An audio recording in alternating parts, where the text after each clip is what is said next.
sugar. Oh, honey, honey. Hello everyone. It is I, the crazy lady with the death wish, and I'm back for week 2. Thank you all for the support and the follows and the subscribing and the likes on Instagram and Facebook. Seriously, I would not be at all confident in this if it weren't for people like you guys. So thank you so much. Funnily enough, the support you guys have given me has given me also extreme anxiety over doing this. If you're new, hello, welcome. I'm Jillian. I live in New York, by the way. I know I didn't mention that before, and I'm just like talking about delis and stuff, but I'm in Brooklyn, and I'm taking a year off of sugar, and that is added sugar. It's not so much fruit and natural occurring sugars, but anything that's everything I love, which is cake, donuts, cookies, icing, cinnamon rolls, all of it, it's gone for a year. And so speaking of all of the support I've been getting, when I first made the video last week, and you know, I had to go run errands before I could actually post it, and in that time that I was out and about, I like was in the middle of a Bed Bath & Beyond, and I had like debilitating anxiety over doing this, to where I was like, I'm not doing it, I'm just gonna delete that, it's never gonna happen, like it's not gonna exist in the world, and we're just gonna pretend like I never told the couple people that I did that I was gonna do it, and we'll be fine. And it's funny even just having everyone comment on my, you know, after I did post it, commenting and stuff and saying like, you got this, like, whoa, really, a year?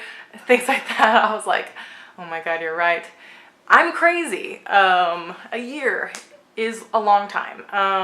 But again, I'm doing it.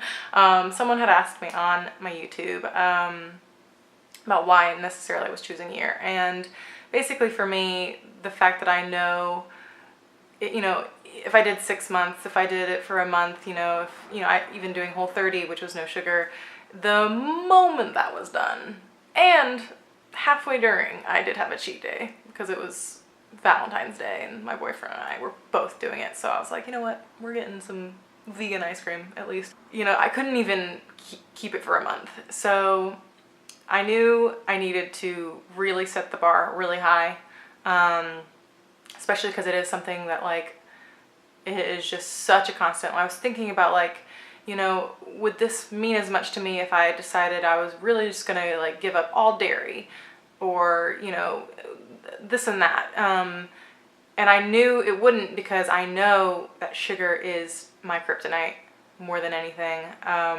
It might not be the sole factor of like my IBS. I know that there are probably other components that make me not feel so good, that I'm still probably gonna take part in during this year. But I know that is the big kahuna of a lot of things that I have problems with. So I'm going for it. It's gonna be crazy. I was in Trader Joe's today stocking up on Lara bars and cocoa powder and all kinds of things that I don't actually know what I'm doing with yet, but and I'm walking down the aisle where it's just like random cookies in every kind of shape and color, and I'm just like, just get out of here, get out. Why are you even looking? Don't even look at it, don't even look at it. So we're doing this. I want to show you this lovely little Marshall's find.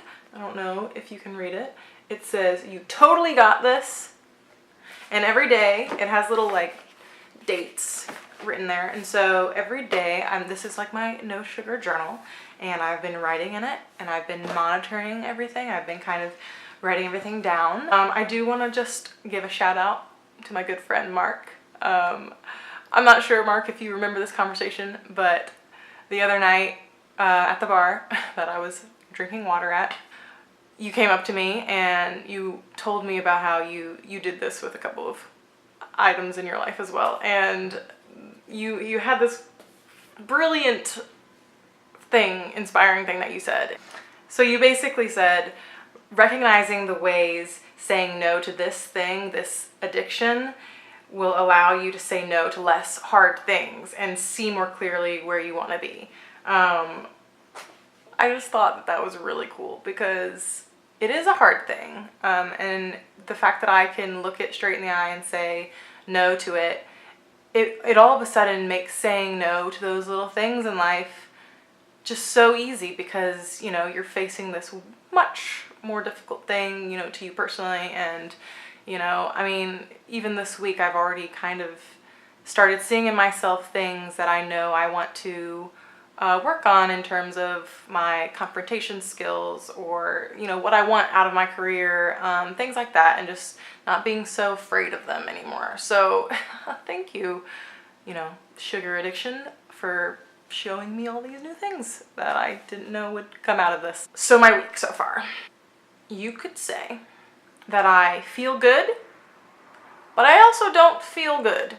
I can see that I'm not, you know, day in and day out getting stomach issues and just, you know, feeling sick, and I'm doing more with my day. At the same time, I have yet to figure out how to like put more energy into what I am eating, because I've spent almost every day this week going to work early, getting home in the afternoon, and taking what I want to be a 30-minute nap, and it always ends up being about an hour or two nap.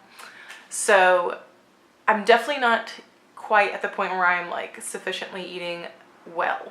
I have like my little snack bars, and you know, last night we ordered out and it was fried food and french fries and stuff like that. So it's kind of like, I kind of have like one meal a day that's like when I get home from work, and then I'm just kind of like snacking on something here and there. So I'm kind of still working on that. Again, I just bought a couple things at Trader Joe's, and I'm figuring it out. So I want to talk really quick about what a day in the life looks like for me. Before, every day started with, up until about a year and a half ago, a Pop-Tart. Like literally a Pop-Tart.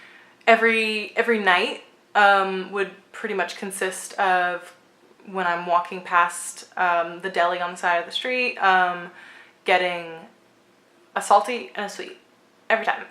It's either going to be a box of Oreos, a little tiny box, or and some Cheez-Its, or little Sour Patch Kids, and something else with cheese that I probably shouldn't eat. Now I work at a macaroon parlor. So I'm surrounded by macaroons all day, and I also in the mornings bake cookies, and well, I put them all in the oven, let's just say, and I pipe icing onto these cat-shaped cookies and stuff like that. It's great. It's very fulfilling, interestingly enough, even though I'm not actually baking, but I'm very tempted every day by these beautiful freaking little, just, oh, they're like the jewels of confection. They're just so nice. If I could choose any texture in the world that I think I love the most, it would be the macaroon. And I never knew that until I worked at a macaroon parlor. Basically this week, recap of the week. I feel good, but I also don't feel good. I definitely had some headaches early on, but they are finally starting to subside. Drinking a lot of water. I'm trying to figure out how to really give myself a good balanced diet. I had a good smoothie the other day after going to the gym, and then I went to bed as a very long nap. So still kind of figuring it all out, but I'm confident that it's gonna get a little bit easier. It's gonna get a little bit easier, and so on. So right now I'm just gonna leave it at that, and we'll talk next week, and I'll hopefully be doing all right. Yes, yes. Thank you guys so much. Follow, subscribe, I don't know, the lingo. You know, help me. If you have any tips, tricks, recipes, anything like that. I'd love to hear about it. Please comment. And if you're eating something sweet, think of me and know that I love you. Okay? You are my candy.